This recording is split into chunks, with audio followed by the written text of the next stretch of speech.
إن الحمد لله نحمده ونستعين ونستغفره ونعوذ بالله من شرور أنفسنا ومن سيئات أعمالنا.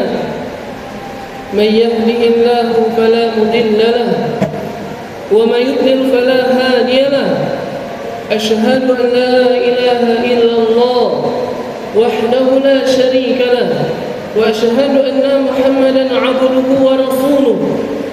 اللهم صل وسلم على محمد وعلى آله وأصحابه ومن تبعهم بإحسان إلى يوم القيامة. أما بعد، أيها المؤمنون، إني أوصيكم بنفسي بتقوى الله فقد فاز فوزا عظيما، كما أمر الله تعالى في كتابه العزيز: يا أيها الذين آمنوا اتقوا الله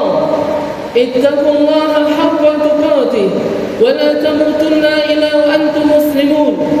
يا أيها الناس اتقوا ربكم الذي خلقكم من نفس واحدة وخلق منها زوجها وبث منهما رجالا كثيرا ونساء واتقوا الله الذي تساءلون به والأرحام إن الله كان عليكم رقيبا. يا أيها الذين آمنوا اتقوا الله وقولوا قولا سديدا يصلح لكم أعمالكم ويغفر لكم ذنوبكم، ومن يطع الله ورسوله فقد فاز فوزا عظيما. أما بعد، فإن أصدق الحديث كتاب الله وخير الهدى هدى محمد صلى الله عليه وسلم. Ma'syaral muslimun, azani Allah wa iyyakum, senantiasa kita bersyukur kepada Allah Subhanahu wa taala di hari yang terbaik dalam sepekan ini, Sayyidul Ayyam, penghulunya hari dalam sepekan. Allah Subhanahu wa taala pada hari Jumat yang mulia ini memberikan hidayah kepada kita kaum muslimin. Meskipun hujan lebat, meskipun hujan turun dari langit, tanda berkahnya Allah Subhanahu wa taala yang Allah inginkan di negeri ini, turunnya hujan. Allah memudahkan kita untuk hadir duduk di waktu zuhur di hari yang terbaik ini. Bersyukur kita kepada Allah Subhanahu wa taala karena kita seorang muslim. Bersyukur kita kepada Allah Subhanahu wa taala karena kita adalah seorang hamba mengucapkan asyhadu an la ilaha illallah, pokok atau puncak keislaman seseorang, bahwasanya saya bersaksi tiada ilah yang berhak diibadahi dengan benar kecuali Allah Subhanahu wa taala. Syukur ini kaum muslimin kita tingkatkan dengan takwa kepada Allah Subhanahu wa taala.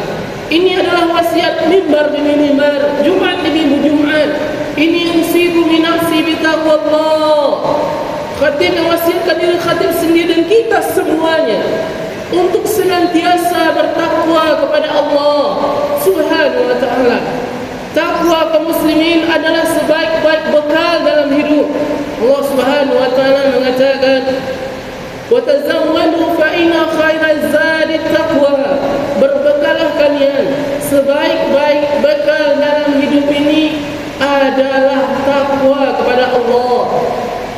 Takwa kaum muslimin adalah wasiat para anbiya, diikuti oleh Rasulullah sallallahu alaihi wasallam.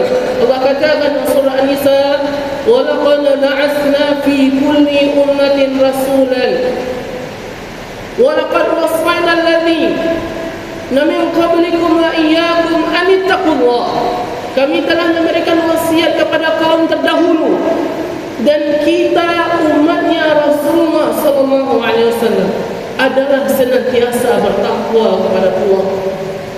Puncak takwa tertinggi adalah fa'lam annahu la ilaha illallah. Engkau ketahui bahwasanya hanyalah Allah yang berhak diibadahi. Kalimat la ilaha illallah yang sering kita dengar, muadzin 5 waktu sehari dan semalam mengucapkan la ilaha illallah. Seseorang ketika salat di akhir salat mengatakan asyhadu an la ilaha illallah.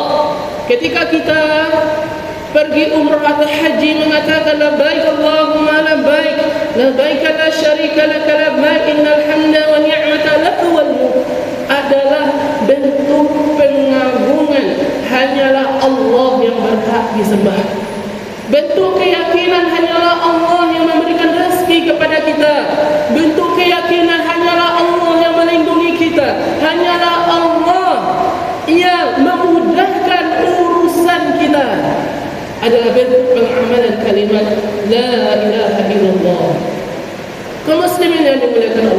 Inilah misi Nabi dan Rasul. Sejak Nabi Nuh alaihi salam ditutup oleh Nabi dan Rasul Muhammad bin Abdullah. Misinya satu, kaum muslimin. Bagaimana manusia hanya memberikan ibadah kepada Allah Subhanahu wa taala.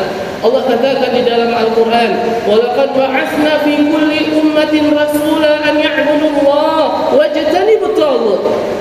Kami telah memberikan wasiat kepada Rasul terdahulu dan kita umatnya Rasulullah sallallahu alaihi wasallam. Apa itu wasiatnya kaum muslimin? Bertakwa kita kepada Allah, hanya memberikan ibadah kepada Allah Subhanahu wa taala. Tapi disayangkan di negeri kita, banyak orang-orang mencari keberkahan dengan barang-barang keramat, mencari keberkahan dengan orang-orang yang telah meninggal dunia, mencari keberkahan kepada foto-foto tertentu dengan keyakinan ini dan itu, termasuk yang sekarang ini mencari keberkahan kepada kuburan-kuburan yang dianggap orang-orang soleh. Lihatlah fatwa Lajnah Daimah Saudi Arabia kaum muslimin. Fatwanya Masjidil Haram dan Masjid Nabawi, kiblat kita yang mengarah solat ke situ. Apa katanya? Para ulama mengatakan, talabul barakah min ahlil kubur syirkum billah.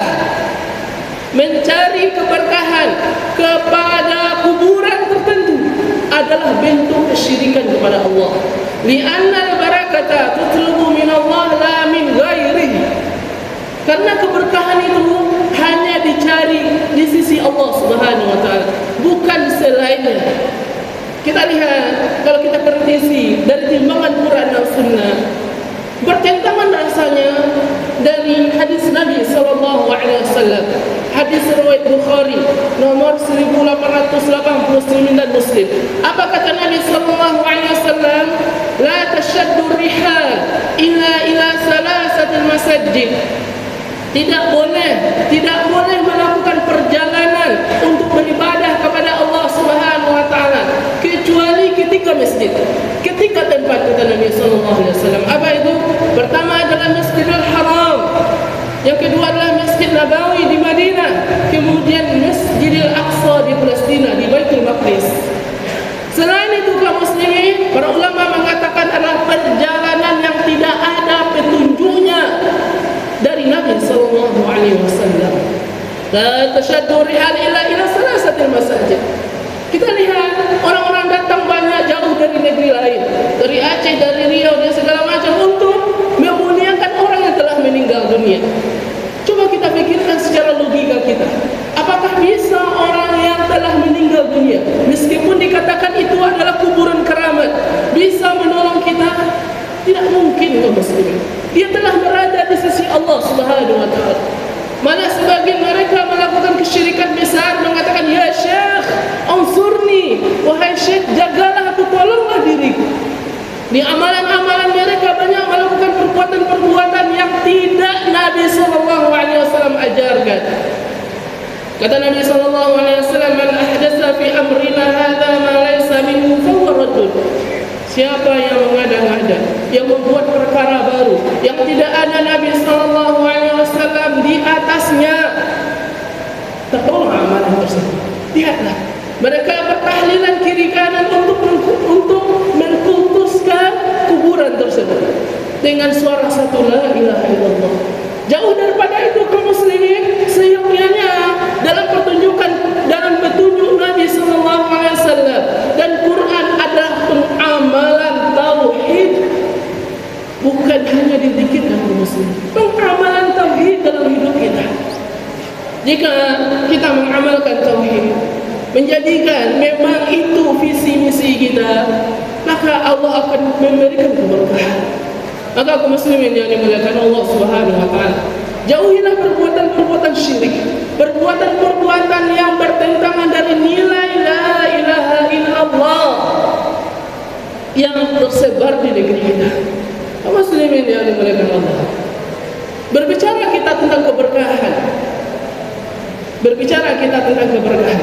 andai sebuah daerah, kata Allah Subhanahu wa taala dalam surah Al-A'raf, beriman dengan iman yang benar, kemudian dibarengi imannya itu dengan takwa kepada Allah Subhanahu wa ta'ala, sungguh Allah akan turunkan, bukakan keberkahan dari langit dan bumi.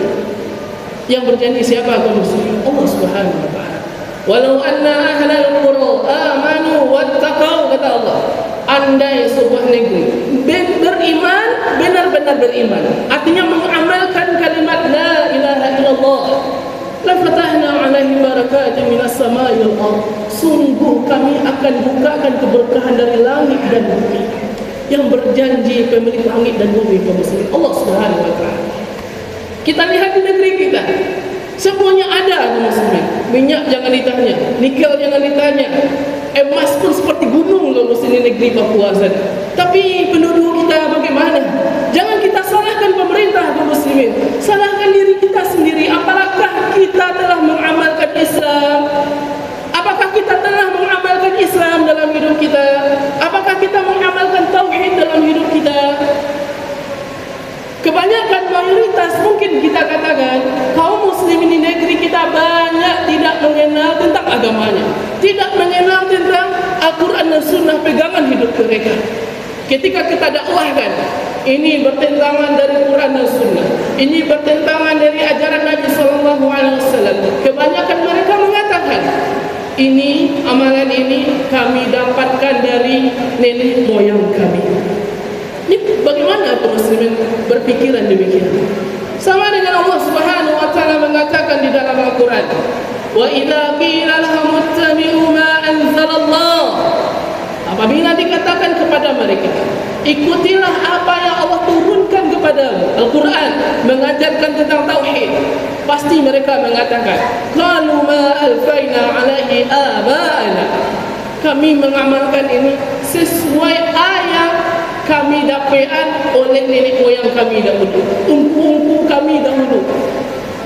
Kaum muslimin yang dimuliakan Allah, standar kebenaran, cara beragama yang benar, apa yang Allah Subhanahu wa ta'ala ajarkan dalam Al-Quran, apa yang Nabi SAW terangkan dalam sunnahnya, inilah kebenaran. Allah Subhanahu wa ta'ala mengatakan, al-haqqu min rabbikum fala takunanna minal mumtarin. Kebenaran berasal dari Allah Subhanahu wa ta'ala, jangan engkau ragu. Kaum muslimin yang dimuliakan Allah Subhanahu wa ta'ala.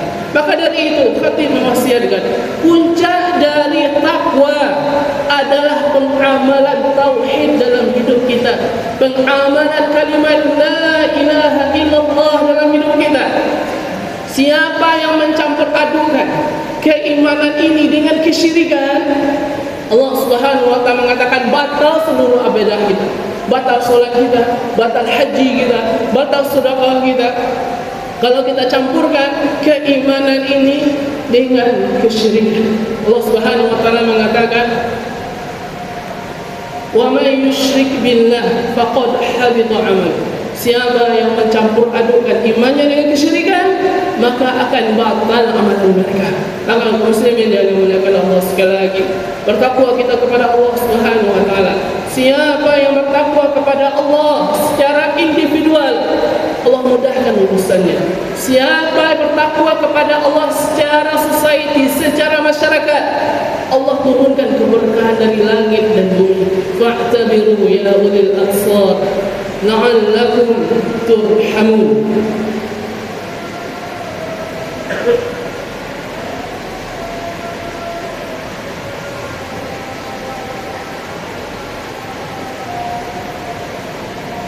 Alhamdulillah, alhamdulillahilladzi bi ni'matihi tatimmu shalihat. Asyhadu an la ilaha illallah wahdahu la syarika lah, wa asyhadu anna Muhammadan 'abduhu wa rasuluh. Allahumma shalli wa sallim ala Muhammadin wa ala alihi wa ashabihi wa man tabi'ahum bi ihsan ila yaumil qiyamati, amma ba'd. Sekali lagi kaum muslimin, sebaik-baik bekal dalam hidup adalah takwa kepada Allah, adalah wasiat yang sering kita dengar Jumat demi Jumat. Kenapa kita tidak mau menjadi orang yang beruntung mengamalkan Islam dalam hidup kita? Umar bin Khattab mengatakan, al-Islamul izzah, agama Islam ini adalah mulia. Siapa yang mengamalkan Islam, dia akan menjadi orang mulia. Maka dari itu kaum muslimin yang dimuliakan Allah, amalkanlah Islam dalam hidup kita, akan beruntung hidup Lihatlah Allah Subhanahu wa taala mengatakan di dalam Al-Qur'an dan surah An-Nahl 97, "Man 'amila shalihan min dzakarin aw untha wa huwa mu'min, falanuhyiyannahu hayatan thayyibah." Siapa seorang muslim, laki-laki dan perempuan, dia mengamalkan Islam dalam hidupnya dengan amal soleh, di balik dia memiliki akidah yang benar kepada Allah Subhanahu wa taala, Allah janjikan, "Falanuhyiyannahu hayatan thayyibah." Sungguh kami berkahi hidupnya, hidupkan di dunia ini dan kehidupan yang baik. Inilah tujuan orang semuanya, mau sukses segala macam. Banyak teori-teori barat mengatakan mau sukses ini dan itu dan segala macam. Mau sukses ini dan itu, ini segala macam. Tetapi konsep Al-Quran dan petunjuk Nabi SAW, jika mau sukses, amalkan Islam dalam hidup kita. Subhanallah wa muslimin. Lihatlah negara Mamlakah Arabia Saudi, negara Saudi yang berasaskan negaranya Quran dan Sunnah. Berasaskan negaranya Al-Quran dan Sunnah. Kalau kita pernah umrah antara Madinah dan Makkah, mungkin kita lihat tidak ada satupun pisah hidup antara perjalanan Makkah dan Madinah. Mungkin di Makkah Barami atau Madinah, tapi antar perjalanan itu kosong semuanya, kaum muslimin. Tapi kita lihat negaranya makmur. Dan janganlah jauh-jauh, Brunei Darussalam, tak kalah sultannya mengatakan negara kami berlandasan Quran dan Sunnah atas pemahaman Asy-Syafi'i. Allah bukakan keberkahan, Allah berikan minyak yang menjaga negara itu 100 tahun ke depan. Subhanallah. Itu secara negara. Jadikan ini sebagai motivasi kita secara individual. Siapa yang bertakwa kepada Allah, Allah akan menjadikan urusannya mudah. Kita semuanya punya masalah, kaum muslimin. Maka konsep yang terbaik dalam menghadapi masalah hanyalah takwa kepada Allah. Allah katakan di dalam Al-Quran dalam surah Talaq, "Wa may yattaqillah yaj'al lahu makhraja." Siapa yang bertakwa kepada Allah, menghiasi hidupnya dengan takwa kepada Allah, masalahnya Allah carikan solusi. Allah yang mencarikan solusi. Maka dari itu, sekali lagi kaum muslimin yang dimuliakan Allah, wasiat khatib demi khatib, Jumat demi Jumat mengatakan satu kalimat yang sering kita dengar, "Usiku bi nafsi bi taqwallah la'allakum tuflihun." Khatib mewasiatkan diri khatib dan kita semuanya untuk bertakwa kepada Allah. Maka dengan takwa alamat hidupmu beruntung di dunia maupun di akhirat. Kaum muslimin yang dimuliakan Allah, di hari Jumat ini, marilah kita perbanyak bersalawat kepada Nabi sallallahu alaihi wasallam. Allah dan para malaikatnya bersalawat kepada Nabi sallallahu alaihi wasallam dengan firman-Nya, "Innallaha wa malaikatahu yusholluna 'alan nabi ya ayyuhalladzina amanu shallu 'alaihi wa sallimu taslima." Allahumma shalli 'ala Muhammad wa 'ala ali Muhammad kama shallaita 'ala Ibrahim wa 'ala ali Ibrahim innaka Hamidum Majid. Allahumma barik 'ala Muhammad wa 'ala ali Muhammad kama barakta 'ala Ibrahim wa 'ala ali Ibrahim innaka Hamidum Majid. Allahumma ighfir lil muslimina wal muslimat wal mu'minina wal mu'minat al ahya'i minhum wal amwat برحمتك يا واهب العطيات. ربنا ظلمنا أنفسنا وإن لم تغفر لنا وترحمنا لنكونن من الخاسرين. ربنا اغفر لنا ذنوبنا ولوالدينا ولوالدينا وارحمهم كما ربيانا صغيرا ولجميع المسلمين والمسلمات والمؤمنين والمؤمنات. اللهم أعز الإسلام والمسلمين. اللهم أهلك الكفارة والمشركين.